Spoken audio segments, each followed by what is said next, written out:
आप सभी को शुभेच्छा। साथियों, आज हम इस वीडियो में एक बहुत ही गूढ़ विषय की चर्चा करने वाले हैं।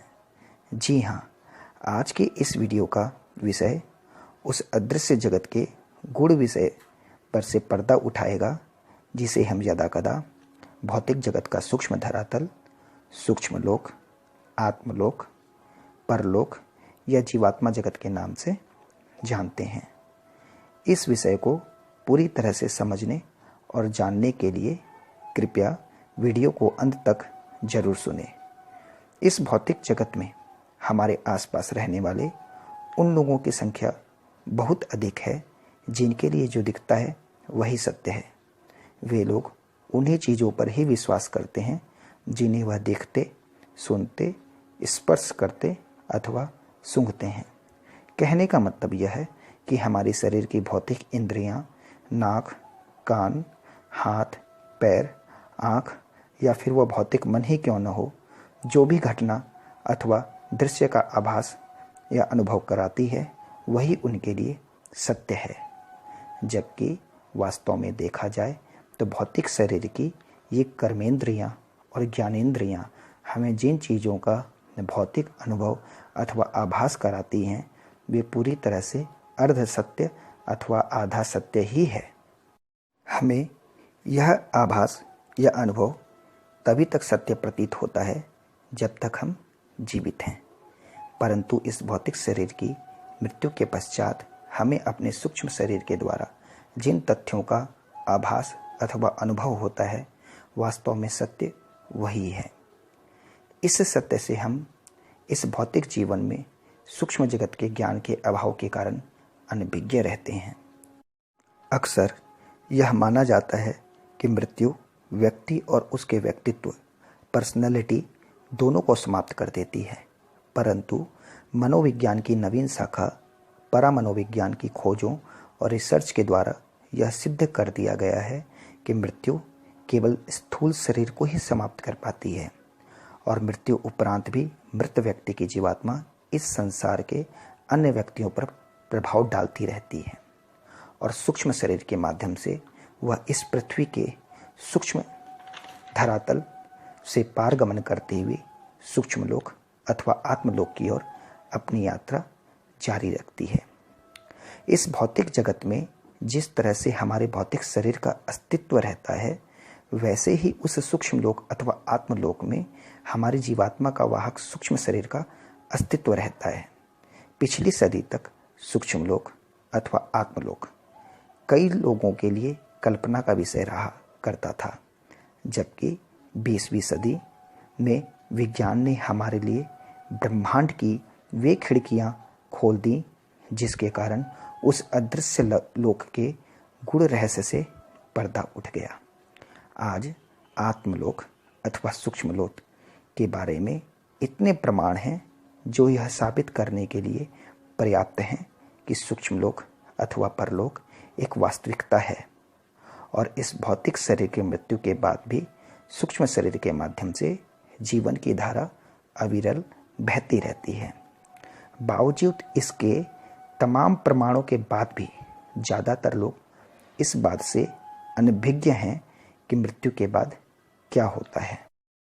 परामनोविज्ञान क्षेत्र के विशेषज्ञ मानते हैं कि आज हम सूक्ष्म लोक अथवा आत्मलोक के बारे में जितना जान रहे हैं उतना तो विगत 75,000 वर्षों के दौरान भी नहीं जान पाए हैं।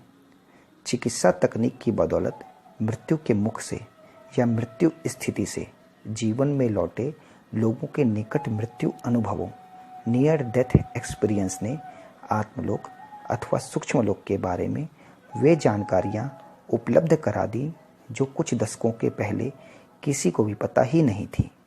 इसका प्रत्यक्ष उदाहरण स्वयं डॉक्टर रेमंड ए मूडी ने अपनी स्वयं की निकट मृत्यु अनुभवों का विवरण अपनी पुस्तक लाइफ आफ्टर लाइफ में किया है, जो सन 1975 में प्रकाशित हुई थी। इसके अलावा आजकल लोग अतीन्द्रिय इथेरियल क्षमता से युक्त ऐसे कई साइकिक मीडियम के माध्यम से अपने प्रिय दिवंगत परिजनों से संपर्क करने लगे हैं जो मृत्यु के पश्चात दूसरे लोकों में पारगमन कर चुके हैं। स्वामी विवेकानंद के गुरु स्वामी रामकृष्ण परमहंस जी के अन्य शिष्य स्वामी अभेदानंद जी ने भी अपनी एक पुस्तक मृत्यु के पार में इन सब बातों को बहुत ही वैज्ञानिक ढंग से प्रस्तुत किया है। जिन लोगों ने आत्मा और आत्मलोक से संबंधित समृद्ध साहित्य को पढ़ा है वे इसकी वास्तविकता को बहुत अच्छी तरह से समझ सकते हैं। सूक्ष्म लोक अथवा आत्मलोक के विषय में जानकारी के कई सोर्स उपलब्ध हैं जो हमें वहाँ के बारे में बताते हैं। उन सोर्सेस में मुख्य रूप से पास्ट लाइफ रिग्रेशन, निकट मृत्यु अनुभव, नियर डेथ एक्सपीरियंसेस, मृत्यु उपरांत संपर्क, after death communication, mental medium communication, direct voice and psychic medium communication शामिल हैं। आज तक विभिन्न तरह के पास्ट लाइफ रिग्रेशन करने वाले मनोचिकित्सक डॉक्टर माइकल न्यूटन हों या डॉक्टर ब्रायन बीस, या निकट मृत्यु अनुभव करने वाले डॉक्टर रेमंड ए मूडी हों, या भारत की अनीता मुरजानी जी हों, या पाश्चात्य जगत के अतीन्द्रिय क्षमता वाले साइकिक मीडियम हों, उनसे प्राप्त जानकारी के अनुसार यह बात निकल कर आती है कि मृत्यु के उपरांत आत्माएं सूक्ष्मलोक या आत्मलोक में प्रवेश करते ही इस बात से अवगत हो जाती हैं कि वे मूल रूप से आत्माएं ही हैं जिसका अस्तित्व शाश्वत है, और भौतिक जगत में एक भौतिक जीवन जीने के लिए पुनर्जन्म लेती जरूर हैं, लेकिन भौतिक जीवन की समाप्ति के बाद पुनः पारगमन करती हुई आत्मलोक में वापस आती हैं, क्योंकि वही उनका शाश्वत और अपना घर है। आत्मलोक में रहती हुई ये जीवात्माएं इस बात को बखूबी जानती हैं कि भूलोक पर हर किसी को अपना संघर्ष स्वयं ही करना होता है, और भूलोक के जीवन से सभी को कुछ न कुछ सार्थक सबक सीखना होता है। भूलोक के भौतिक जीवन की तरह ही आत्माएं आत्मलोक में भी अपनी आध्यात्मिक उन्नति करने के लिए प्रयासरत रहती हैं कि वे उच्च लोकों की ओर बढ़ सकें, परंतु आत्मलोक में आध्यात्मिक विकास का क्रम बहुत ही धीमा होता है। इसलिए तीव्र गति से आध्यात्मिक विकास के लिए वे पृथ्वीलोक अथवा भूलोक पर पुनः पुनर्जन्म लेने का फैसला लेती हैं, जिससे वे भूलोक में अच्छे कर्मों के द्वारा अपनी आध्यात्मिक उन्नति कर सकें। परंतु उनका यह फैसला एक तरह से जोखिम भरा भी होता है, क्योंकि अगर भूलोक में वे तय किए गए जीवन में अच्छे और श्रेष्ठ कर्म करेंगी तो अवश्य उनकी उन्नति उच्च लोकों में होगी।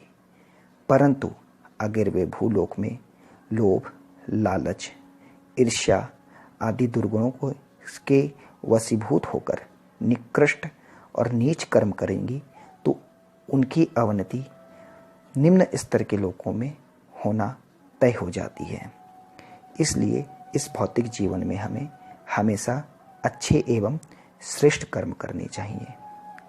यहाँ एक बात और है कि ऐसा नहीं है कि आत्मलोक अथवा सूक्ष्मलोक में रहने वाली जीवात्माएं भूलोक में रहने वाले अपने प्रियजनों को भूल जाती हैं, लेकिन भूलोक पर जिस तरह हर किसी को रोज अपना घर परिवार छोड़कर काम पर जाना होता है, ठीक उसी तरह आत्मिक जीवन में जीवात्माएं अपने अपने कार्यों में व्यस्त रहती हैं।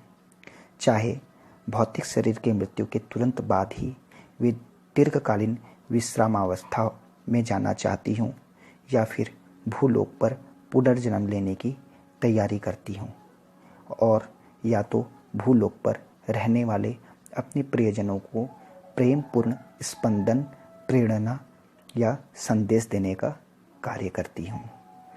कहने का अर्थ यह है कि आत्मलोक से जीवात्माएं अपने प्रियजनों के जीवन में कुछ न कुछ सार्थक प्रभाव डालने की चेष्टा करती हैं, परंतु ये वे आत्माएं होती हैं जिनकी मृत्यु उपरांत अपने परिजनों में आसक्ति बहुत होती है।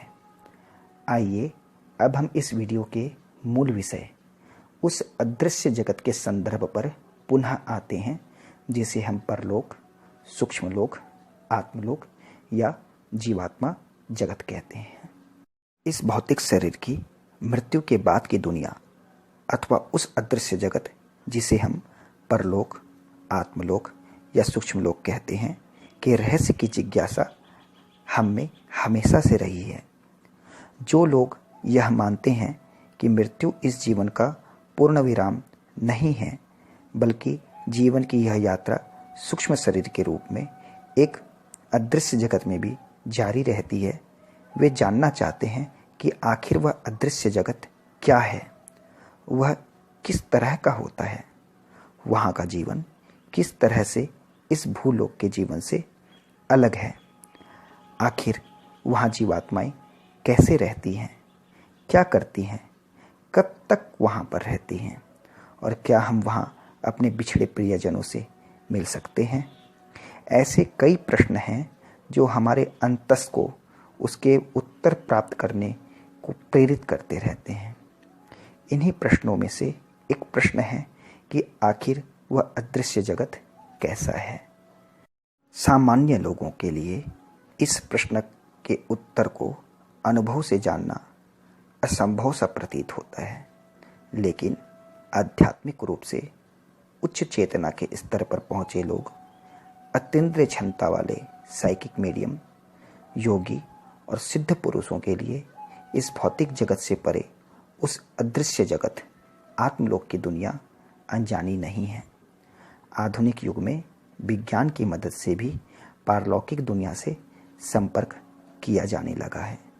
इंस्ट्रूमेंटल ट्रांस कम्युनिकेशन (ITC) नाम की एक संस्था है जो इसके लिए इलेक्ट्रॉनिक मैग्नेटिक मशीन का प्रयोग करती है।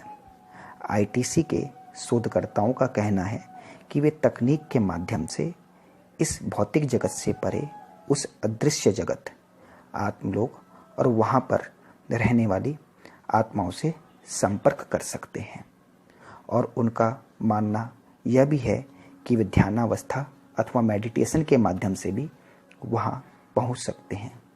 वे इस संबंध में इसके प्रमाण भी पेश करते हैं। इंस्ट्रूमेंटल टेलीकम्युनिकेशन (ITC) नामक संस्था के शोधकर्ताओं के अनुसार उस अदृश्य जगत को मुख्य रूप से 3 लोकों में बांटा गया है, जिसमें क्रमशः क्वांटम सर्किल अर्थात भूलोक का सूक्ष्म धरातल, दूसरा है एस्ट्रल सर्किल अर्थात सूक्ष्मलोक, और तीसरा इथीरियल सर्किल अर्थात अतीन्द्रिय लोक कहा गया है। वैसे इस संबंध में कई शोध हुए हैं जिसमें अदृश्य जगत को क्रमशः निम्न से उच्चतर तक 7 लोकों में होना बताया गया है, परंतु अभी हम यहाँ इंस्ट्रूमेंटल ट्रांस कम्युनिकेशन (ITC) संस्था के शोधकर्ताओं के आधार पर बताए गए उस अदृश्य जगत के 3 लोकों पर चर्चा करेंगे। आप लोग इन बातों की पुष्टि इंस्ट्रूमेंटल ट्रांस कम्युनिकेशन की आधिकारिक वेबसाइट पर जाकर भी कर सकते हैं। हमारी आत्मा हमारे इस भौतिक शरीर का आंतरिक और असली हिस्सा है। इसी तरह से आत्मलोक अथवा सूक्ष्मलोक इस भौतिक संसार का अदृश्य हिस्सा है। यह न इस भूलोक के ऊपर है और न ही नीचे। फर्क केवल आयामों, डायमेंशंस और स्पंदनों, वाइब्रेशंस का है। आत्मलोक उच्च स्पंदनों का लोक है और यह भौतिक संसार निम्न स्पंदनों का। यही वजह है कि हम अपनी नग्न आँखों से आत्मलोक या आत्माओं को तब तक नहीं देख सकते जब तक हम उच्च स्पंदनों वाले आत्मलोक अथवा सूक्ष्म लोक में मृत्यु के बाद न पहुंच जाएं। आध्यात्मिक रूप से उन्नत योगी पुरुष, साइकिक मीडियम, एस्ट्रल प्रोजेक्शन करने वाले अर्थात सूक्ष्म देह की यात्रा करने वाले लोग और इंस्ट्रूमेंटल ट्रांस कम्युनिकेशन के शोधकर्ताओं की विभिन्न तरह की इलेक्ट्रोमैग्नेटिक डिवाइसेस के द्वारा आत्मलोक में पहुंचना अथवा आत्माओं से बात करना संभव हो सकता है। इंस्ट्रूमेंटल ट्रांस कम्युनिकेशन आईटीसी संस्था के शोधकर्ताओं के आधार पर अदृश्य जगत का पहला लोक क्वांटम सर्किल अथवा भूलोक का सूक्ष्म धरातल है। क्वांटम सर्किल या भूलोक का सूक्ष्म धरातल यह हमारे इस भौतिक संसार और आत्मलोक के मध्य का क्षेत्र है जो इस भूलोक से सबसे निकट है। जब हमारी इस भौतिक शरीर की मृत्यु होती है तब हमारी जीवात्मा सूक्ष्म शरीर के माध्यम से इसी लोक अथवा क्षेत्र में रहती हुई अनुकूलित होती है। भौतिक शरीर की मृत्यु के उपरांत इस भूलोक से प्रयाण करने के बाद हम पृथ्वी के ही सूक्ष्म धरातल इस क्वांटम सर्किल में पहुंचते हैं, जहां का वातावरण सुकून भरा और विश्रांति का होता है। लेकिन यहाँ पर भी कुछ नकारात्मक ऊर्जा के क्षेत्र और शोक दुख से पूरित ऐसे क्षेत्र भी होते हैं जहाँ कुछ आत्माएं भौतिक संसार के आकर्षण, मोह, लोभ, लालच, बदले की भावना, तृष्णा आदि के कारण फंसकर रह जाती है और आगे के उच्च लोक की ओर अपना पारगमन स्थगित कर देती है। अगर दूसरे शब्दों में कहा जाए तो अदृश्य जगत के उच्च लोक, जिसे हम आत्मलोक या सूक्ष्म लोक कहते हैं, उसकी ओर यात्रा करने वाली कुछ आत्माएं तो शांतिपूर्वक तय करके पारगमन करते हुए आत्मलोक के द्वार तक पहुंच जाती हैं, परंतु कुछ आत्माएं अतृप्त वासनाएं, भय, पश्चाताप, कामनाओं, सांसारिक मोह और बदले की भावना के कारण स्वयं के लिए एक नकारात्मकता का वातावरण बना लेती हैं और अपने आत्मलोक की ओर यात्रा को स्थगित कर पृथ्वी के सूक्ष्म धरातल पर ही विचरण करने लगती हैं, अर्थात मंडराने लगती हैं।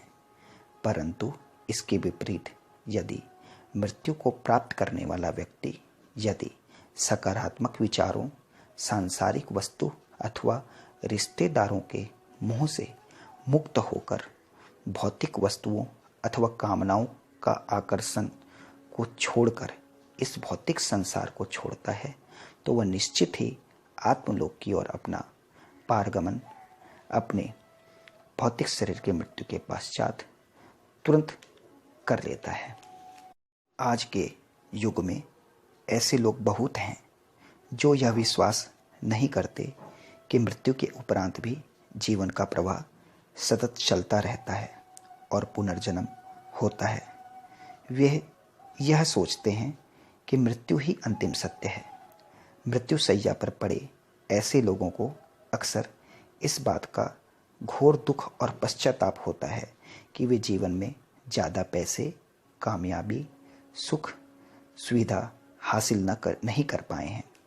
उन्हें ऐसा लगता है अपने प्रियजनों और रिश्तेदारों से बिछड़ने के बाद वे उन्हें फिर कभी नहीं मिल पाएंगे। इसलिए मृत्यु उपरांत ऐसे लोगों की आत्माएं पृथ्वी के सूक्ष्म धरातल में अपने निकट संबंधियों के मध्य ही मंडराती रहती है। कभी कभी कई लोगों को मृत्यु शैया पर तरह तरह के सपने और दृश्य दिखाई देते हैं। उन्हें अक्सर अपने मर चुके प्रियजन या संबंधी नजर आते हैं और उन्हें संकेतों के माध्यम से अपने पास बुलाते हैं। इस तरह के दृश्य आश्वासन से भरे होते हैं, लेकिन नास्तिक और ना समझने वाले लोग मृत प्रियजनों को देखकर भयभीत हो जाते हैं, जबकि उन्हें यह नहीं पता होता कि वे उनकी मदद के लिए आत्मलोक की ओर पारगमन करने की राह दिखाने आए हैं, न कि उन्हें डराने। मृत्यु उपरांत ऐसी जीवात्माएं इस भूलोक पर ही अपने सगे संबंधियों से जुड़े रहने के लिए संघर्ष करती रहती हैं और उसी घर के आसपास मंडराने लगती हैं, परंतु उचित अवधि के बाद सूक्ष्म लोक के अंत स्थलों द्वारा उन्हें वापस खींच लिया जाता है, जहां इसी तरह की भ्रमित अतृप्त और मोह से ग्रसित आत्माओं का वास होता है। क्वांटम सर्किल अथवा भूलोक का सूक्ष्म धरातल में ऐसी बहुत सी आत्माएं हैं जो अपनी अतृप्त कामनाओं वासनाओं के कारण इस भूलोक से जुड़े रहने के लिए संघर्ष करती हैं और बेचैन रहती हैं। ऐसी आत्माएं नकारात्मक रूप से भूलोक के लोगों के जीवन में जदा कदा दिक्कत और परेशानी का कारण भी बनती हैं। इसलिए सदैव अपने अपने मृत प्रियजनों की आत्माओं की शांति अथवा मुक्ति के लिए हमेशा प्रार्थना करती रहनी चाहिए। ऐसी ही एक प्रार्थना की वीडियो की लिंक इस वीडियो के डिस्क्रिप्शन में दी गई है।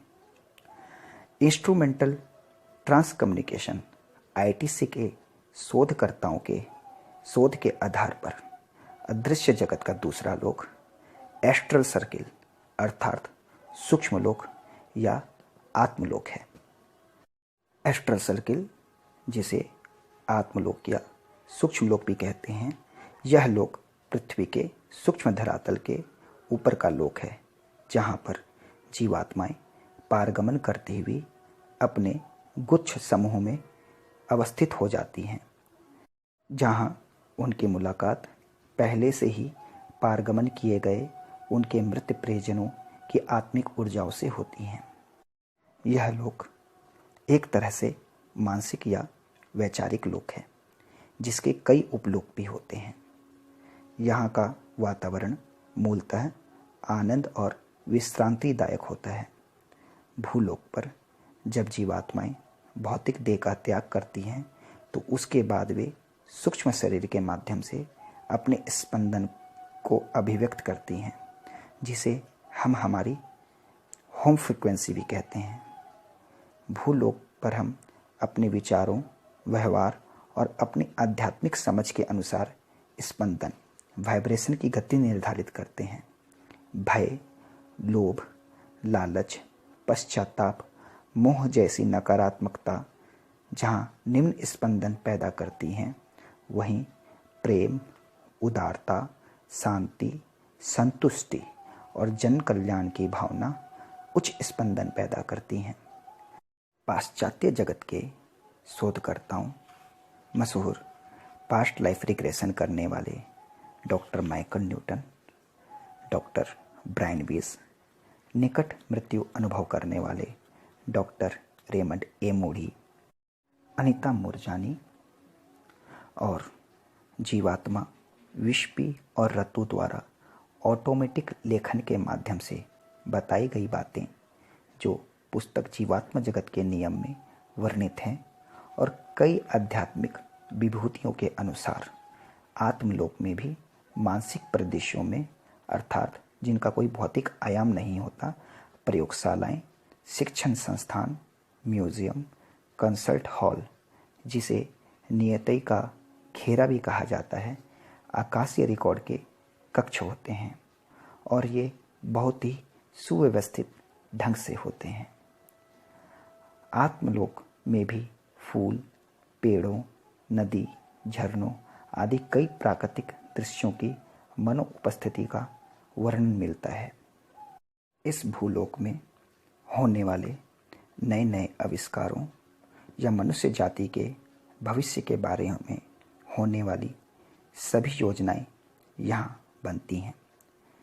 जीवात्मा का आध्यात्मिक विकास हो, यह आत्मलोक में रहने वाली उच्चतर आत्माओं का मुख्य प्रयोजन है, जिसके लिए आत्माओं के समूह के लिए उनके आध्यात्मिक मार्गदर्शक, जो एक उच्च स्तर की आत्मा होती है, नियुक्त किए जाते हैं, जिसके सानिध्य में जीवात्माएं अपनी मन की शुद्धि और चेतना के उच्च स्पंदनों को बढ़ाकर सूक्ष्म लोक के उच्चतर लोकों में पहुंचती हैं, और इसके लिए उनके आध्यात्मिक मार्गदर्शक भरकस प्रयास करते हैं।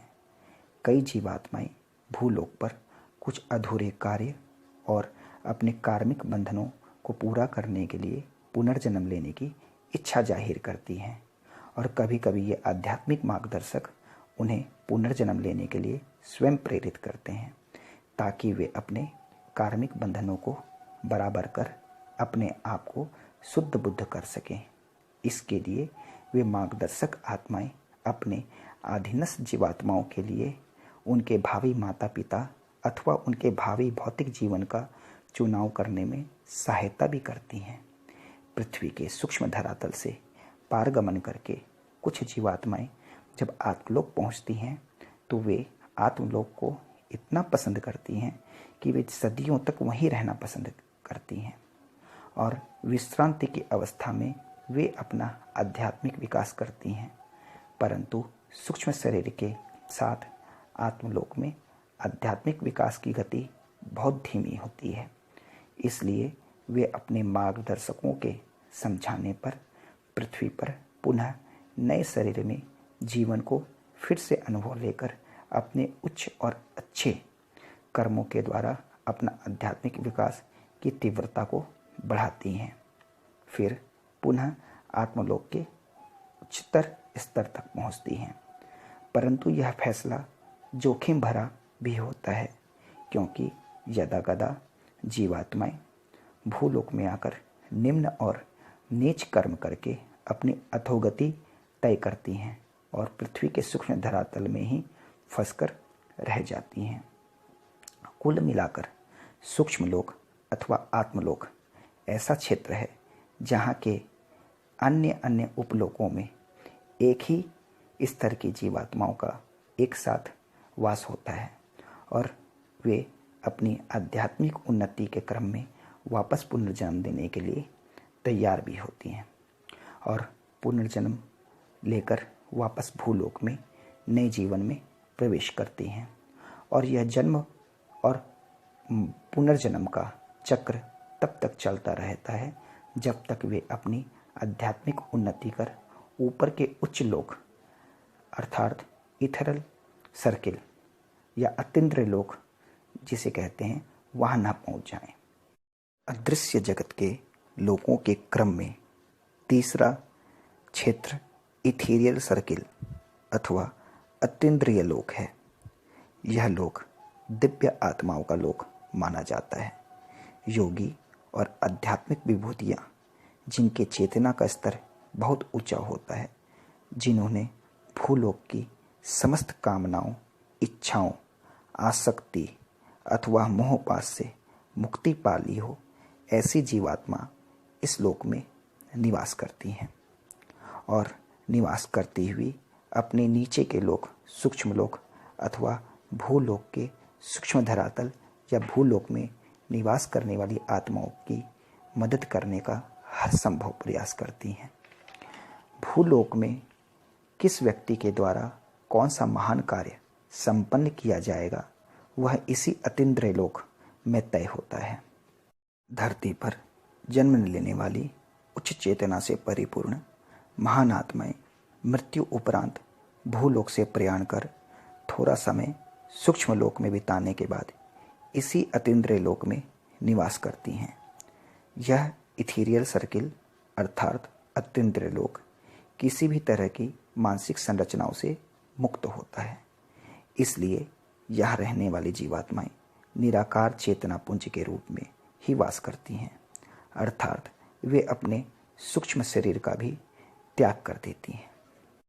माना जाता है परम श्रेष्ठ आध्यात्मिक विभूतियाँ, अन्य दैवी शक्तियाँ और उच्च चेतना से परिपूर्ण आत्माएं जैसे महात्मा बुद्ध, ईसा मसीह और तीर्थंकर महावीर आदि इसी लोक में निवास कर उस सृजनहार की सन्निकटता प्राप्त करते हैं। भारतीय वेदांत और उपनिषदों में इसी स्थिति को मोक्ष का नाम दिया गया है। हालांकि अतीन्द्रिय लोक को भी कई उपलोकों में बांटा गया है, जिसको हम फिर कभी किसी दूसरी वीडियो में विस्तार से चर्चा करेंगे। वैसे इस विषय पर जितना कहा जाए उतना कम है, क्योंकि यह विषय इतना गूढ़ है कि एक सामान्य जनमानस बिना इस विषय में रुचि एवं जिज्ञासा के समझ ही नहीं सकता। इस विषय पर कई आध्यात्मिक गुरु, कई शोधकर्ताओं एवं अन्य अन्य आध्यात्मिक वांग्मय में बहुत सारी बातें बताई गई हैं, लेकिन कमोबेश जो इस वीडियो में बताई गई बातें हैं वे सभी बातें इस बात की पुष्टि जरूर करती हैं कि भौतिक जगत के परे भी उस अदृश्य जगत का अस्तित्व है और जिसकी दूरी केवल हमसे हमारे इस भौतिक शरीर की मृत्यु तक की ही है, क्योंकि मृत्यु उपरांत तो हमें चाहते या न चाहते हुए भी वहाँ तक की यात्रा करनी ही है। वैसे यह बात विचार करने योग्य है कि मृत्यु के बाद की अनुभूतियाँ कैसी होगी और अगले जन्म का अवसर कब और कैसे आएगा, इसकी चिंता में ही मन को दौड़ाने से कोई लाभ नहीं। उससे अधिक ध्यान हमें अपने अंतःकरण की सफाई तथा जीवन के सही उद्देश्यों को सार्थक प्रयासों के द्वारा प्राप्त करने में लगाना चाहिए। मृत्यु उपरांत जीवन की अनुभूतियाँ और अगला जीवन दोनों ही बिना किसी नियम के यूं ही नहीं मिलेंगे। इस संपूर्ण ब्रह्मांड का प्रत्येक क्रियाकलाप सुव्यवस्थित एवं सुनियोजित है। स्वयं के स्वरूप को जानने की साधना स्वाध्याय अर्थात स्व अध्ययन, संयम एवं निष्काम सेवा के पुरुषार्थों के द्वारा ही यह जीवन भी धन्य बनाया जा सकता है और मृत्यु उपरांत जीवन के साथ साथ अगले जीवन को भी श्रेष्ठ बनाया जा सकता है। अतः हमारे द्वारा इसी वर्तमान जीवन में उन क्षमताओं को अर्जित किया जाना चाहिए जो इस जीवन को भी सार्थक बना दे और अगले जीवन की भी श्रेष्ठता का मार्ग प्रशस्त कर दे, ताकि हम इस सृष्टि के सृजनहार के अनंत आनंद कोष में सदा सदा के लिए विलीन हो जाने का सार्वभौमिक लक्ष्य को प्राप्त कर सकें। आप सभी को परमात्मा का दिव्य एवं मधुर अनुराग प्राप्त हो, ऐसी मेरी कामना है। धन्यवाद।